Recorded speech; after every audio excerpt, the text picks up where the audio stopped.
John Lennon Imagine Side 2. Listen, I know that it's been a while since we've reacted to Side 1, but all it's done is just build up all this excitement and tension for me. So this moment has been very much awaited, and I'm very excited to get into this. And if you stick around with me after this video, I want to thank each and every single one of my super thanks superheroes. You guys are making such a huge impact on my life. I'm so grateful for you. Thank you, thank you. And I want to talk a little bit about our Christmas Carols 2022 series we've got going on and all the questions you may have, especially why we're starting Christmas celebrations this early. But let's not get ahead of ourselves. Right now, it's Imagine time. Kicking off Side 2, we've got Give Me Some Truth. Right into it.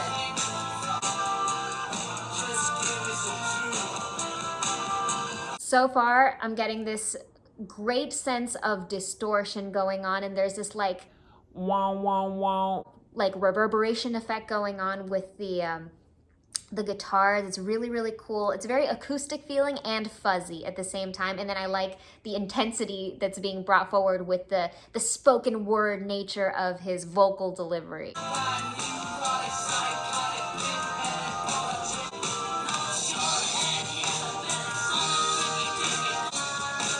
That was really epic how we just had that transition, because what happened vocally mirrored what happened instrumentally, right? The way that it got brighter all the way around. It got brighter with his tone and the placement. It felt a little bit more nasal. A delivery that I feel that we're really familiar with, that he's given to us before on Beatles material. And then the brightness in the percussion and that explosive sound, it was definitely satisfying, like one of the peak moments.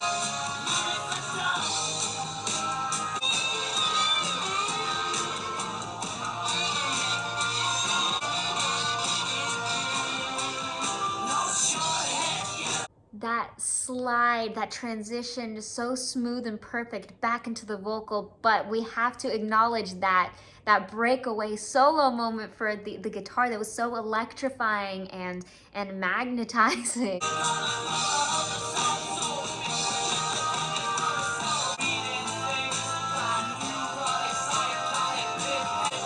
The way that Seventh just duetted up with when he starts with the neurotic dun, dun, he gets really punchy, and we start sitting in this air of suspense.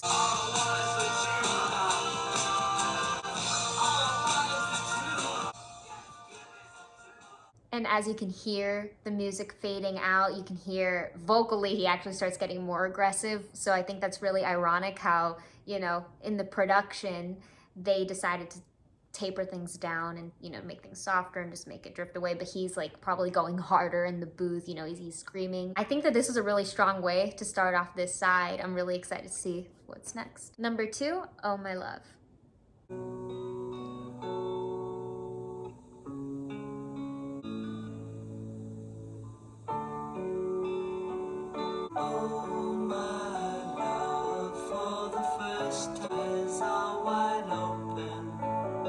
That completely just broke my heart, left me speechless and shocked me. This is why John Lennon is just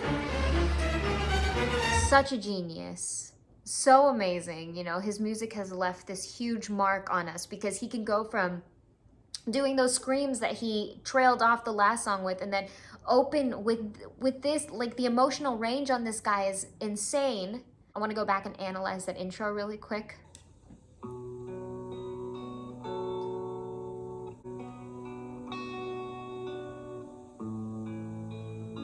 Right quick, before the piano jumps in and hijacks the moment, I promise you, and I want you to believe me when I tell you this, that I wanted to say that the guitar in this intro reminded me of a piano, the way it's being played, because it feels like it has that sustain device that is used in piano and keyboards, the sustain pedal, the way each note is held out, and the value of, you know, the pitch that rings out after the note is struck is so beautiful and delicate and magical, and just has this pure and heartbreaking tone. And that chord right there as a transitional device was just really transformative and, yeah, amazing. It stole the moment. The piano, you know, when that came in, I knew I was a sucker for the song.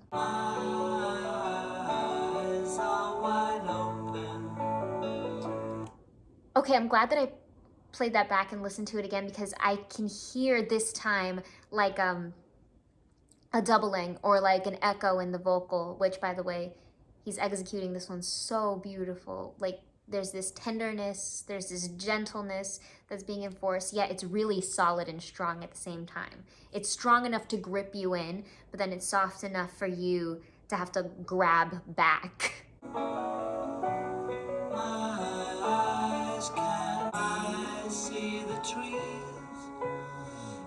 I love the little chime, that beautiful percussive element. To me, it sounds Christmassy, it sounds magical, it sounds like this little beyond element, you know, beyond Earth. I see the clouds, everything is clear in our world. That, the sequencing and the melody and the way it paired with the musicality down in the instrumentation, that was so beautiful and hypnotic, the way it went down like that. Okay, so I figured out what made this little moment so hypnotizing.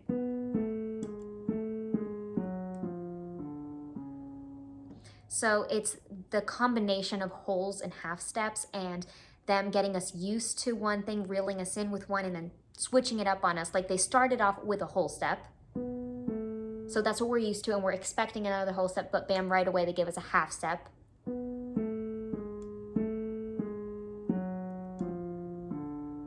And they end it on a half step. So beautiful. And in there, they kind of completely flip the script on us, right? Like we're dealing with wholes and halves and wholes and halves. And then in the middle of it, they give us a whole and a half. And I love the sunshiny nature that he ends the very last word on, especially because it's mimicking what he's actually saying in the lyrics, like wide open, and on open we get a sense of openness with the music as well. I feel sorrow, I feel alive. Well, we've only heard 2 songs so far, but this one's my favorite already. Number 3, How Do You Sleep?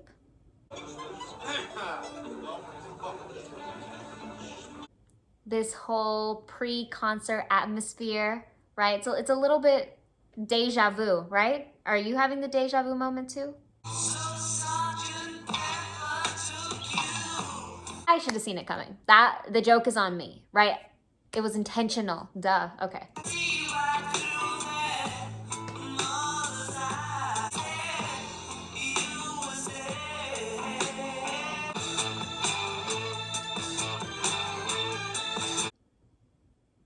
I think I have to listen to this back from the beginning again, because I think I'm missing something.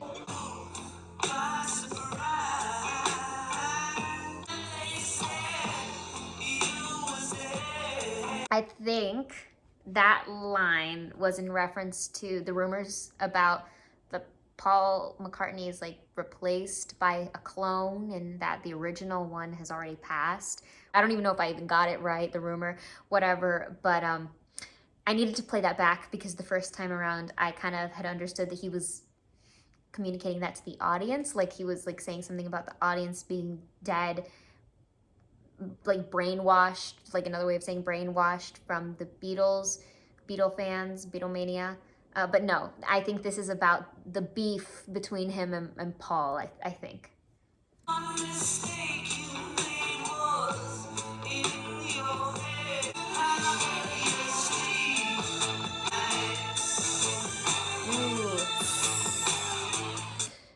The passion and the power behind these deliveries really show how emotional of a stance John Lennon is putting on.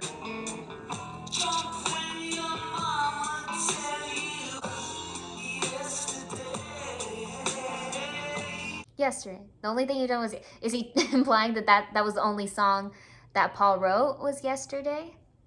Is that what that's supposed to mean? You can correct me if I'm wrong, if I'm just misinterpreting it.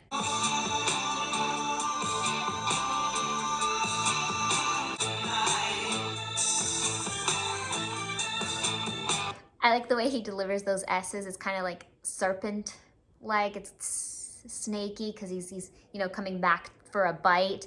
I like that, you know, there's so much animosity underneath, and he's carrying that through with this like half soulful, half spoken word delivery, almost like poetry.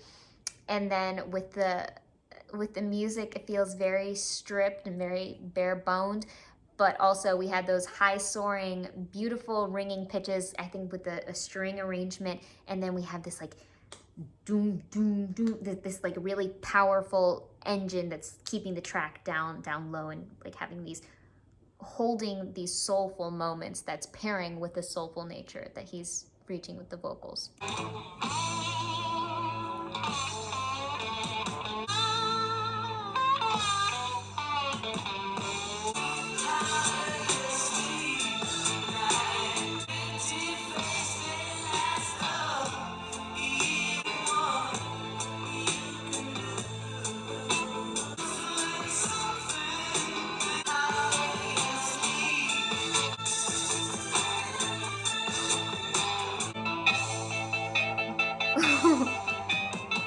He did a great job at setting up this atmosphere of a battle, like this battle environment, this ambiance that was just war. I don't know how serious this song was, or how serious to take it. It sounded like there were a few jabs in there, right? Like, I think he said somewhere in there that a pretty face doesn't last a year or two, or only lasts a year or two, something like that. So I think that was in reference to the fact that Paul McCartney was known as like the cute Beatle. So he was trying to say that there was nothing underneath, like he didn't have any substance, or he wasn't even talented. He said that they'll see what you can do, and he was right that we were able to see what Paul McCartney can do, because I stand strongly in the belief that Paul McCartney can do amazing things. He is incredible, and we can all see that. So as much as I love and respect John Lennon, and I think he's amazing and incredible, I think Paul McCartney is too. And so if he's implying that Paul McCartney isn't, I'm gonna have to disagree, but I still think that his manner of delivery was great. The rhythm in this song was really fun, and it kept you reeled in. I felt like that was part of the train track that we discussed earlier, that paired with the low hum, it also was the rhythm that was really fun, and it added to this like kind of ferocious vibe. Hemos llegado al número 4. En el número 3 tuvimos How Do You Sleep. Ahora en el número 4 tenemos simplemente How. How can I go forward facing? So much already within seconds of this song beginning. First of all, no introduction, which I think is a great staple for John. I think that's really fun, just running right into the song. And then he carried that running nature on. It felt like we had this like run-on sentence. It just kept going and going, and it was, you know, so beautifully drawn out. And then at the end, he gives us these chords that kind of have this sus moment into a resolve or a resolution that felt very, very gratifying. When I don't know which way to turn, I'm not sure I know if it's a feeling. I love how at the beginning of his lines, he starts off with this very powerful and isolated feeling percussion, that drum just doom, doom. He sort of creates this marching band atmosphere. Oh, no.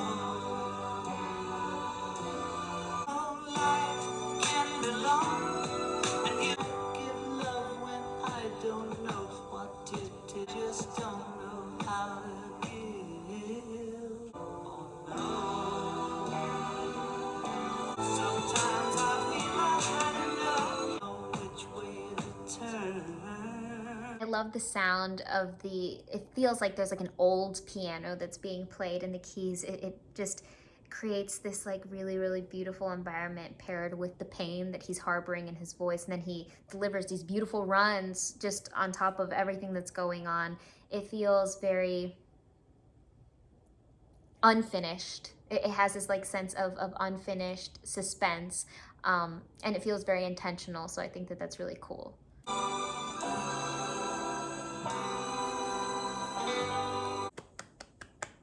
Well, Numero 4 definitely did us some good. Closing out the entire Imagine album, we've got Oh Yoko.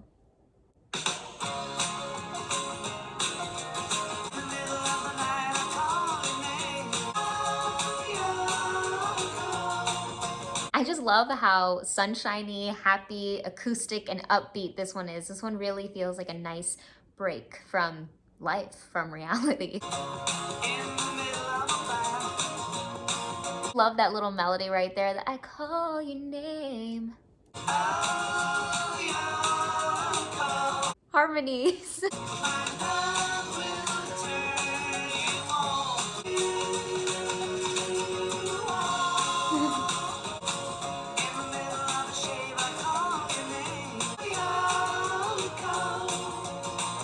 Okay, this one has just completely caught me off guard. Yeah, I'm abandoning my previous favorite. This is just so unexpected and beautiful, and I can't, what's killing me is that I can't place my finger on what exactly about this song is just making me so weak and making me melt, but it's so beautiful and happy, and I feel like this song is the missing piece that I needed in my life right now.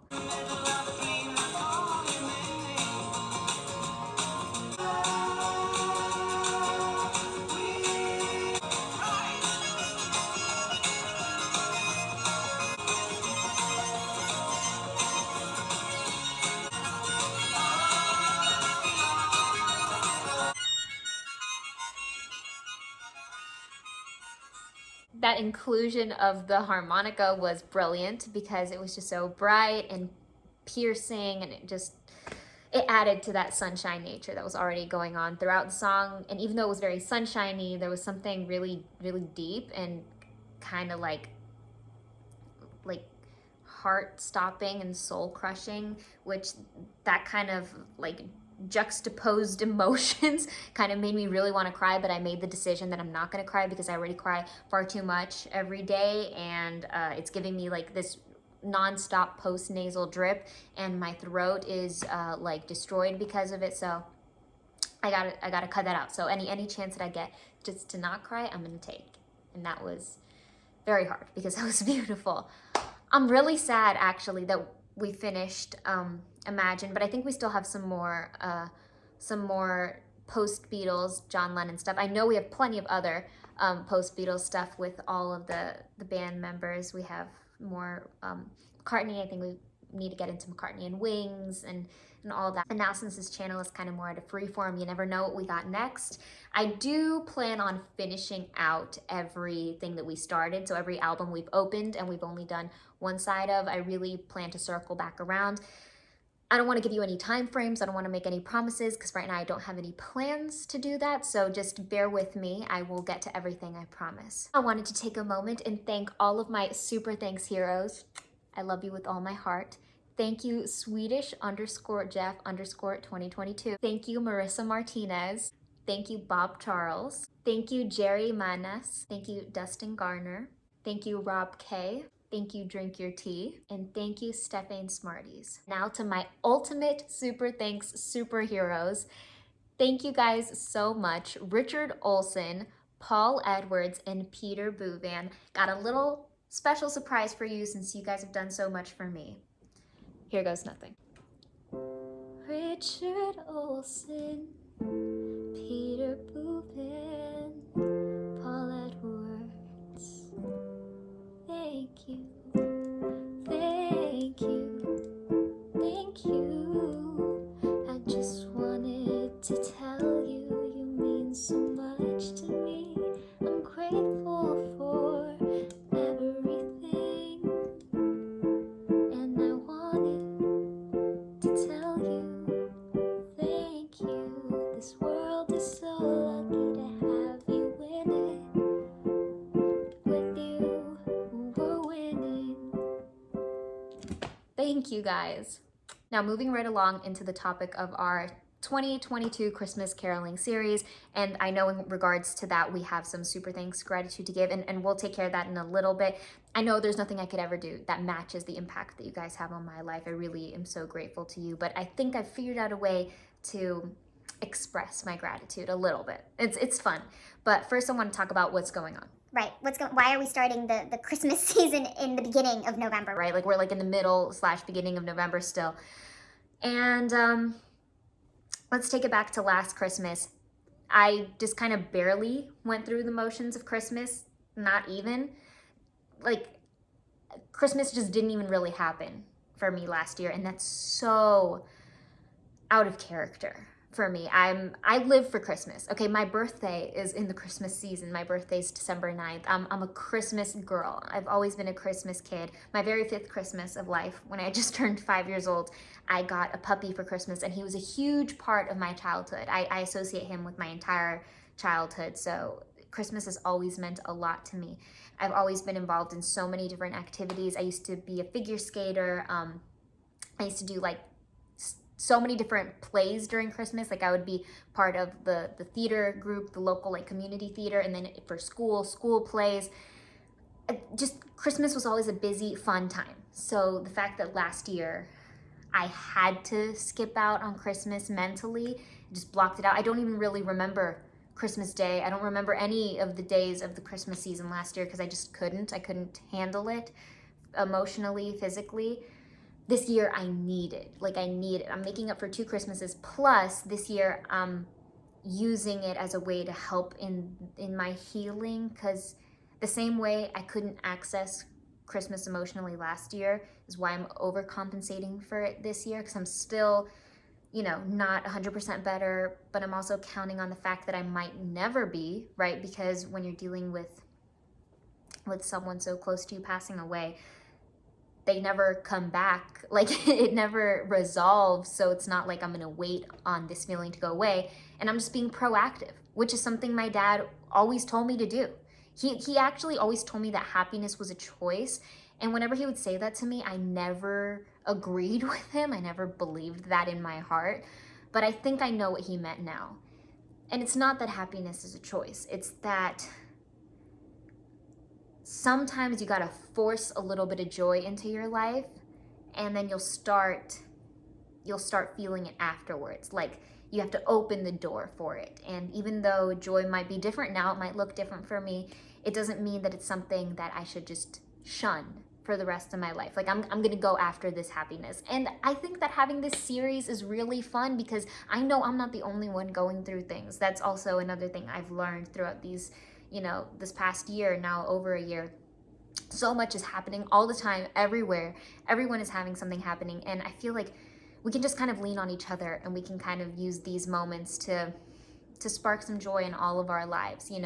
If you have a really busy week, you have a lot of stuff to do, you can take this 1 minute out of your life and hear a little song and bring a little joy. My goal is for us to sing along, so I'm hoping that you're on the other side of the screen singing with me, but you also don't have to. I'm not forcing you to do anything. You can just chill out, and hopefully you can find more ways to have fun and get in the spirit of the season. Like you can watch the new movies that come out on any of the streaming platforms. You can go to the theaters, $5 Tuesdays, told you guys about.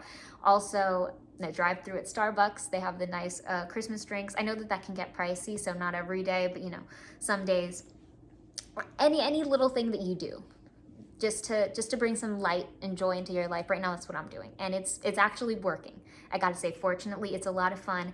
It also gives a sense of purpose, and there's a goal, like it's leading up to the day of Christmas, which is really fun and exciting. And in there we have other little festivities, like we have Thanksgiving, I have my birthday, so a lot of things to look forward to, and that's always a good thing, at least for me.